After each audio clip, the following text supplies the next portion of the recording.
Hi guys, it's Cassandra Scherer, author of The Stone Doorway. Last week I read you chapter 1 of my debut novel, and this week I'm going to get through chapter 2, hoping to get you guys excited, and maybe you'll go out and buy it. The book is available on Amazon or through my website, which is www.beyondthedragonflies.com. There's also a lot of information about myself, upcoming projects, and upcoming events as well, where you can find me to get a signed autographed copy.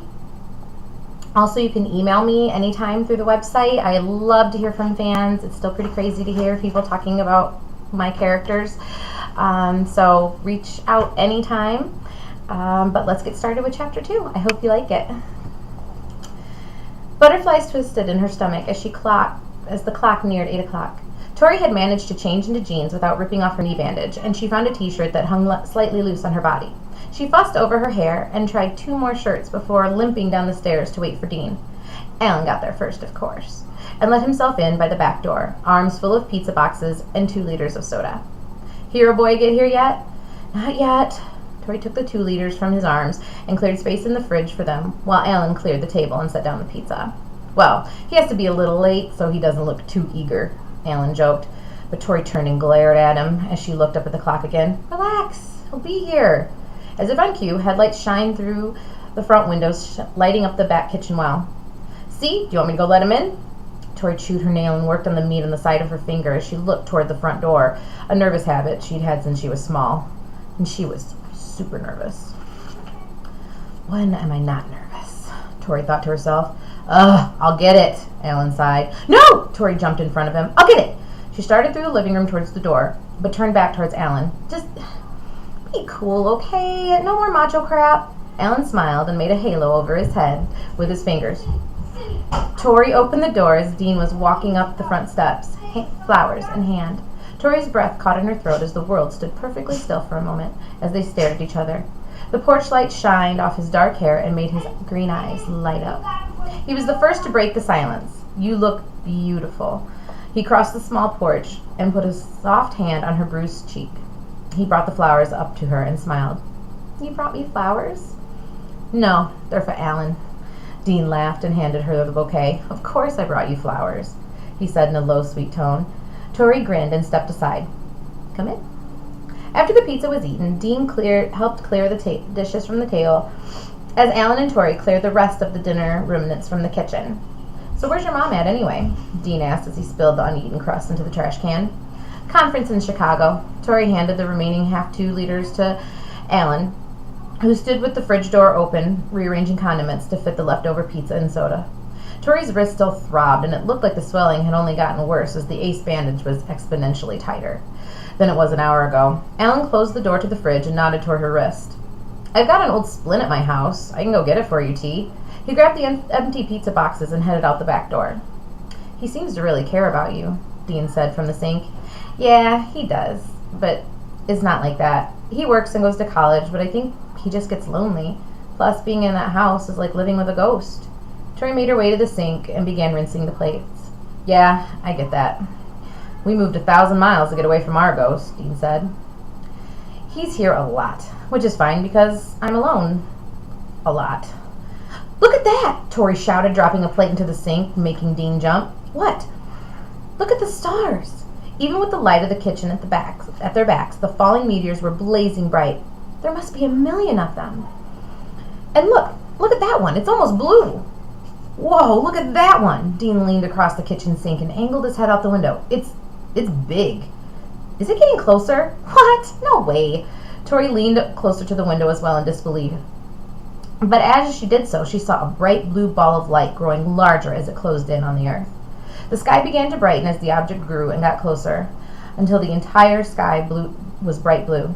The kitchen lights blinked spastically, then died, the room filled with the eerie blue light. Oh my God! It's going to hit us! The meteor grew huge as it descended onto Tori's house. The room began to grow brighter and brighter. Tori and Dean shielded their eyes from the intrusive light, crouching behind the counter. Suddenly, the room began to vibrate, the floor rumbling underneath them. It was soft at first, but grew quickly into a roar of quaking walls. Glasses, dishes, and knickknacks crashed to the floor, shattering into 1,000 pieces. Dean covered Tori with his upper body to shield her as a kitchen chair toppled against the counter above them. The ear-deafening roar drowned out the sound of the breaking glass and falling furniture, but they both looked up as the back door flew open and a terrified Alan threw himself into the kitchen. He frantically crawled across the kitchen floor over the broken glass, batting the chair out of his way. He crouched on the floor next to Tori and Dean. The blinding light filled the room, piercing their ears, and the horrible ear-splitting roar pressed until it felt as if their ears might rupture. The windows above the sink burst against the pressure of the sound. Then boom! And then silence. The lights flickered back on as the three still cowered on the floor, faces hidden and hands pressed to their ears. Slivers of glass covered them from the window above the sink. Tori looked around the kitchen, which was in shambles. They all sat up slowly, letting the glass slide off of them. "Are you guys okay?" Dean asked. "What was that?" Alan asked as he stood. "There's no way that thing actually fell here," Tori said as she stood with Alan and Dean's help. "Right?" She wasn't so sure, and she didn't think the guys were either. Alan made his way across the kitchen, stumbling over the furniture and dishes, and opened the back door. "Oh my God," he whispered. The light casting through the back door turned Alan's face blue. "What is it?" Tori said, sounding small even to her own ears. Instead of answering, he motioned for them to come over to him silently. Dean and Tori carefully made their way to the open back door, and their feet skidding on broken plates and glassware. Tori tripped on the fallen remains of one of the kitchen chairs, but Dean caught her before she fell. "That's twice today he saved me," she thought. Ellen moved aside to let them in the doorway, and as Tori wrapped around the threshold, she saw it. Shining from the depths of the tall grasses and underbrush, a sphere of blue light lay about 200 yards behind Tori's back fence. "What is that?" Without answering, Alan grabbed Tori's hoodie off the floor, shaking off the broken glass. He threw it to her. "We're going to find out." "Flashlights?" Dean asked, also in motion now, grabbing his own jacket from under a kitchen chair. "Top drawer," Alan answered. Tori shoved the hoodie over her head and watched as the boys collected flashlights, testing them all and shoving extra batteries hurriedly in their pockets. Wait, what are we doing? Should we even go out there?" Tori asked. Could it be dangerous? Or, I don't know, radioactive?" "We've got to check it out, T-Bird," Alan said, stepping out onto the back steps. Dean handed Tori a flashlight and smiled as he touched her arm reassuringly. "It's okay. We'll be fine." He shrugged on his coat and then headed out into the night after Alan. "Yay for an adventure," Tori sighed as she reluctantly followed the guys into the yard. Alan had to force the rusty gate open, but it finally gave with a creak. The gate opened to an overgrown path that led back to the field of sparse trees and scrub oak. The grass had cattails, and cattails were taller than Tori in some spots, and the scrub oak grabbed at her clothes as they pushed their way down the trail. As they neared the object, they didn't even need the flashlight. The blue lights rode on a weird mist that had formed and swirled around them. Light wasn't a problem. The air was also thick with a sulfur smell that burned Tori's nostrils and stung her eyes. Alan coughed ahead of her against the stench, and Dean rubbed his face with his arms before reaching back and taking her hand. The action was so natural, so protective and sweet, that the tingly butterfly feeling rippled through her again, but her bliss was short. The light grew steadily brighter the closer they got to the sphere, as did the fog, which began to take on a grayish-blue color. The smell was becoming overwhelming as well. Tori put her sleeve over her mouth, trying to avoid inhaling the noxious odor. The grass and foliage finally gave way to a burnt clearing of scorched trees and underbrush. The clearing was a 50-foot circle, like the aftermath of an explosion, with a small pond sitting just right of center. Tori knew this pond well. She and Alan used to play here as kids, but this was not the scene she remembered from childhood. This was horrific. She felt her panic rising, but took a breath of thick, putrid air to calm herself. "Don't lose it, Tori," she thought to herself. "There!" Dean was pointing to the far side of the pond, where a thick blue haze hung in circles around the blue stone jutting out from the surface of the pond. The water near the stone actually boiled from the heat of the object. The ghostly fingers of the mist reached across the water, slithering across the surface. "Come on," Alan urged, moving off the trail around the right shore of the pond to where the stone rested, half in and half out of the water. The three stared in horror at it. "Look at the water. Look at the fish." Fish of several different sizes floated belly up in the boiling water. Eyes. The fog, Tori said shakily. The blue mist was surrounding them now, sifting through the air and the remaining grass. They watched as it slithered from the huge stone to her feet. Guys, the smoky strands of mist wrapped themselves around their legs and torsos and finally bore itself into their eyes. As the mist moved between their eyelids, it neither stung nor gave any other signs of its presence, but it swirled behind their irises and altered all their eyes to gray. I feel weird, Tori mumbled, feeling suddenly dizzy. Her vision darkened. Alan was shaking his head, and Dean had his eyes closed, pinching the bridge of his nose. Me too, Dean slurred. I want to touch it, Alan said, almost to himself. Tori and Dean looked at each other. What? They said together. I said we need to move it. Alan looked at them confused, as if they hadn't been listening. Look what it's doing to the water. We shouldn't leave it like that.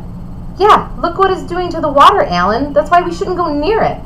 Tori's head spun, again, making her woozy. Ugh. You okay, T?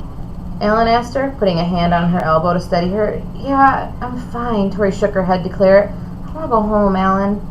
I'm with her. If it's killing the fish, then it's toxic, and I don't want anything to do with it. Dean agreed, stepping closer to Tori and Alan.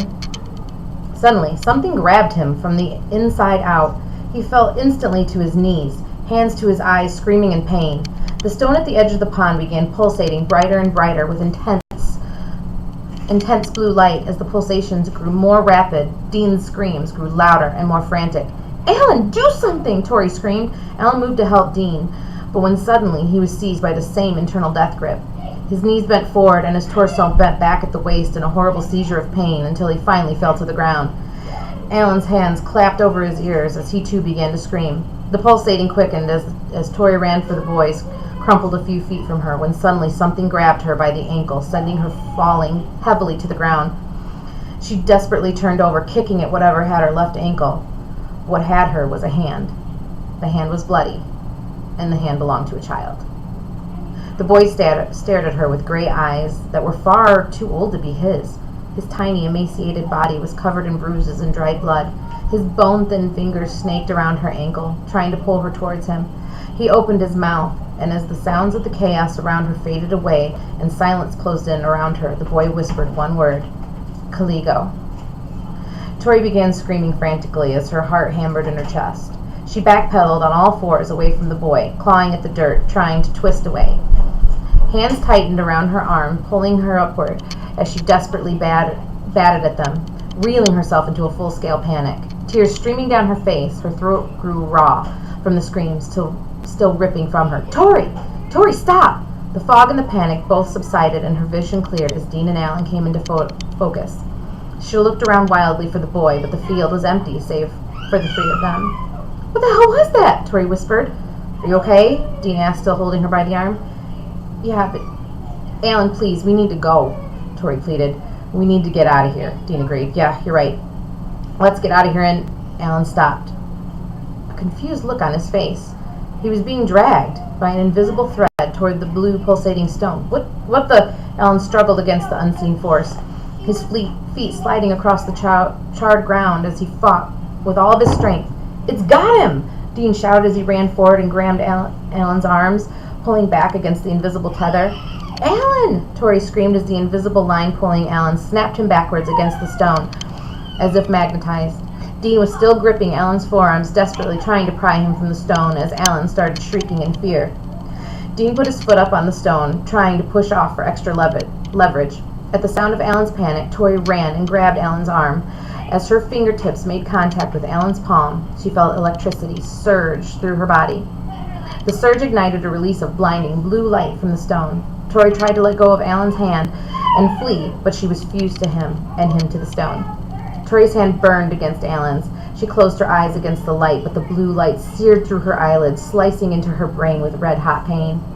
The sounds of Alan's screams were soon drowned out by her own. Scarlet pain soon eclipsed the blue light of the stone, and just before the world faded to black, Tori saw the boy who had grabbed her ankle with the gray, all-consuming eyes, and he also began to scream. That was chapter 2. I'll put the links to buy the book and to my website and my publisher's website in the description. I hope you guys enjoyed it. Again, you can visit me at beyondthedragonflies.com, and I'd love to hear from you, and we'll see you next time. Bye!